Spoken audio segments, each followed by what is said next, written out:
Hey beautiful people them, welcome back. I'm Zara. I'm your emotional clarity coach and your pattern disruptor because I don't do motivational fluff. Okay? I like to have raw unfiltered conversations, so let's just get into it. Today we're gonna talk about why you can't let them go even though you know they're not right for you. Okay?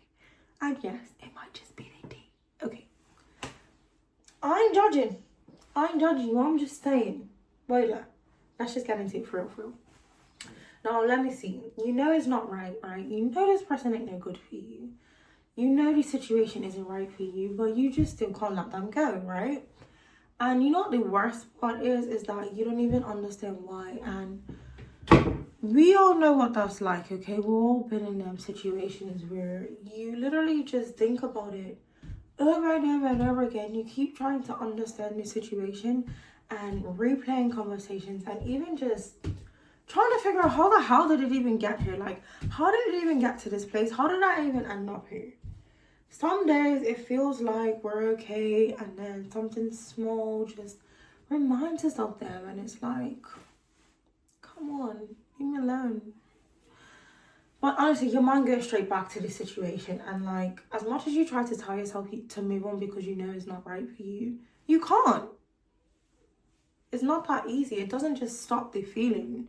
And now you end up stuck in that place of being between what you know and what you feel. And being stuck between the head and the heart is no fun. It's like being stuck between a rock and a hard place. Oh, but this is actually where a lot of people go wrong, because we start to think like, why am I like this? Why can't I just let them go? But it's not because you're weak. It's not because you're even obsessed. It's literally because something deeper is still pulling them back. And when I say deep, I mean something deeper, like deep within you, that's not even in your mental space. It's in your body. Because the body remembers. The body knows. The body keeps score, right? But you know what the biggest problem is? That you are trying to solve this in your mind, but the pull that you are feeling towards this person isn't even coming from your thoughts. This is exactly why thinking about it more hasn't actually changed anything. It's just kept you going in circles in your mind, and now you're overthinking. We're up late, can't sleep, can't get no rest. It's affecting our work, it's affecting our day to day in ways that, because it's taking up too much mental space, too much mental capacity in it. But here's the thing.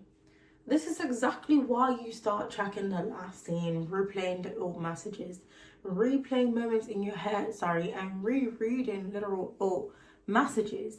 Because even when you're busy, your mind still finds its way back to him or them. Patterns aren't gender specific, so I'm gonna say them. I have a habit of saying he because I'm a woman, So, but this is exactly why you can actually go for hours feeling fine, and then next thing you know, it hits you like a ton of bricks. And you're right back feeling everything again. See, but then what actually starts to happen is then you start to question yourself, like, do I actually have feelings? Did I make a mistake? What if it could have worked? All of these questions start ruminating in your mind, but it's not actually even about them in the way that you think. What's actually happening is that your mind is literally trying to make sense of something that your body is still attached to. So you get all up in your head, you start spiraling and going over and over in circles. Can't sleep, can't get no rest. Literal emotional chaos, inner turmoil, just trying to understand. Sometimes it's just trying to understand, why do they even treat me like this? Trying to understand them more than you try to understand your situation and yourself is what tends to happen. And it's not until that your attachment is even understood that your thoughts will keep going back. So until you understand the root of the core of the issue, you will always end up in this space of thinking and stressing and not finding any mental relief, because your body is still going to be pulled to this dynamic, to this person, to this situation. Again, even if you know the bad for you, because awareness changes nothing. You can know somebody is unhealthy for you and still be stuck because your body is still pulling you into this. And as long as your body is still pulling from a place that you don't understand where from, again, it's that same cycle. It's the loop. You think, you feel, you overthink, You go back, you repeat it again.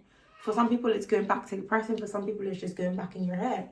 And the loop just goes over and over and over. It's like it's like getting stuck on a roundabout that you can't get off. You're going to be dizzy, babes. Can you imagine being on a roundabout that just never ends? I would get tired. You will get tired eventually. But that's exactly why logic doesn't work. Because it was never just a logical situation. Love, feelings, relationships are never just logical. It has a lot to do with your body. What your body is pulling towards, what your heart is pulling towards. And even deeper, what some people don't understand is what your nervous system is pulling towards.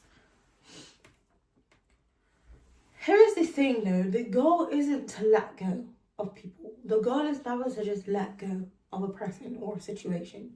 The goal is to understand what is actually keeping you attached to either this person, because sometimes you're not even attached to the person, you're just attached to the dynamic.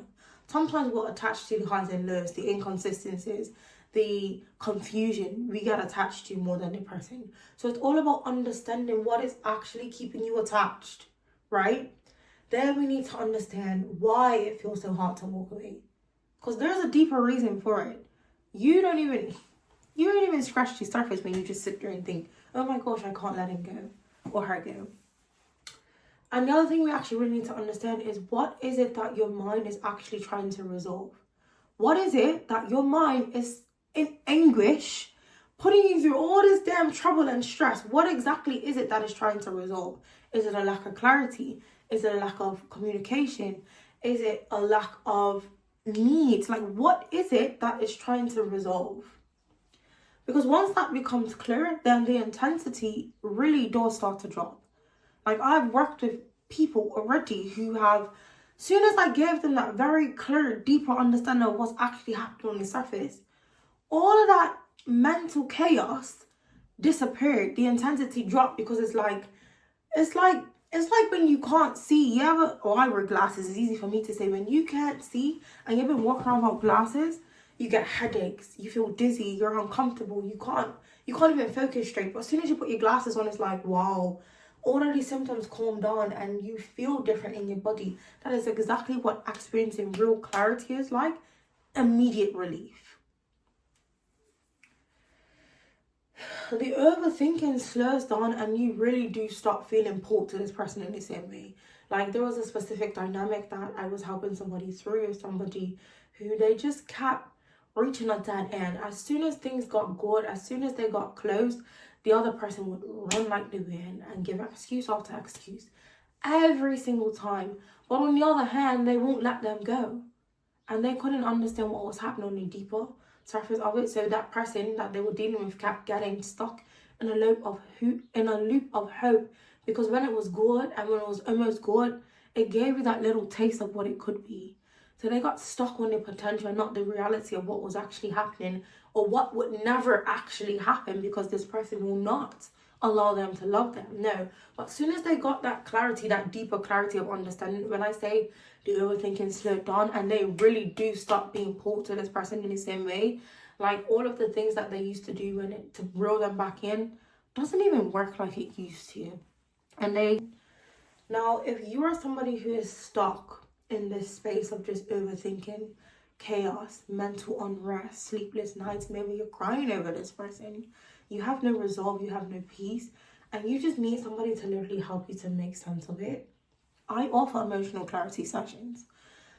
This is where I literally break down your situation for you so that you can literally finally get out of your head. That is the first protocol, getting you out of your head, getting you back that mental space and actually understand what's going on. Because you don't actually need more time to think about it. You don't need more time to think and ruminate on your mind about what is happening. Because time and thinking isn't helping you. You need real clarity on what is actually happening. Now, with all of that being said, I hope you found some better understanding of the dynamic that you're experiencing, why you're overthinking, why you can't just let this person go, why awareness alone doesn't change anything at all. If these are topics that you like to hear about, or even if you have suggestions for other topics and things that you want me to cover, I'm happy to take them. Just let me know in the comments below. Make sure you hit subscribe and look out for the next video so we can get into something more. And if you're somebody who actually is ready for change or just deeper understanding, you can actually check me out at survivaltoself.me. Until next time, you guys, stay blessed.